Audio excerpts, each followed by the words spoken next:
Hello, this is my instructional video.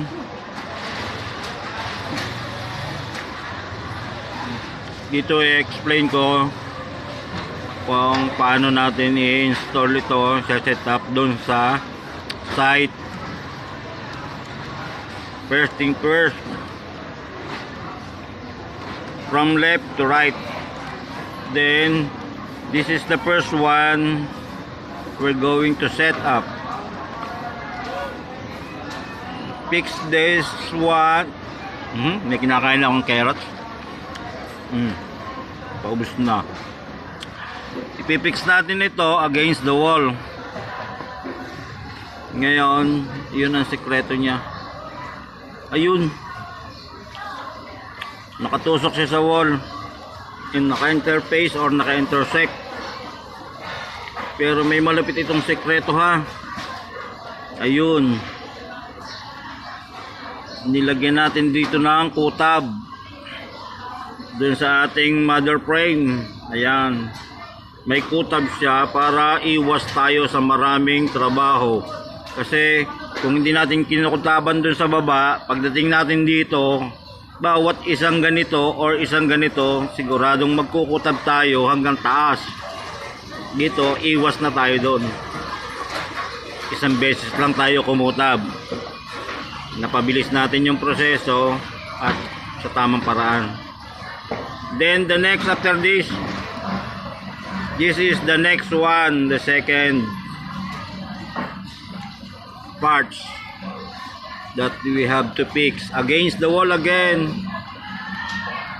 Yes, ayun, the red one is going to intersect against the wall, fix against the wall. The second one yan, ano, ito yung pangatlo. Since nakapix na to sa wall, yung padalawa natin, pwede na tayong mag-weld dito ng patatlo. Ayan, itong frame na to, yung katuwang nitong unang inilagay natin, pwede na nating isunod sa patatlo. Ayan, ipipix na natin dito. Mahuli na to, okay lang. Okay, pwedeng sabay na rin bago lumarga dun sa next nating ikakabit. Ayan, 1 2 3, and nasa port na tayo ngayon na ating i-install kung anong, ito na ang pang-apat natin.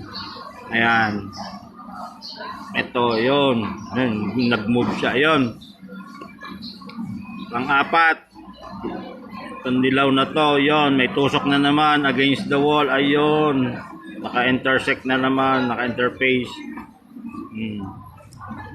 After this, itong dalawang to, yung last na dalawang frame na pataas na, itong dalawang to, kahit maalin dyan ang mauna, okay na yan. Tapos ito, nakasupport na ito dito. Yan, magagamit din kasi natin yan para sa pagkapit ng ating diagonal, naka-diagonal na step thread. Then itong mga 1x1 na to, nakasupport na lang to. Although kapit-kapit na yung ating step thread dito, so parang ginawang solid na type, naka-glued. Ayan, isusunod ko sa video, sa instructional video na to, yung mga dimension ng bawat parts. Naka-images na lang, anong tawag doon, naka-landslide yun. Okay na, very easy, no need to think twice. May mga dimension naman to, nilagay ko rin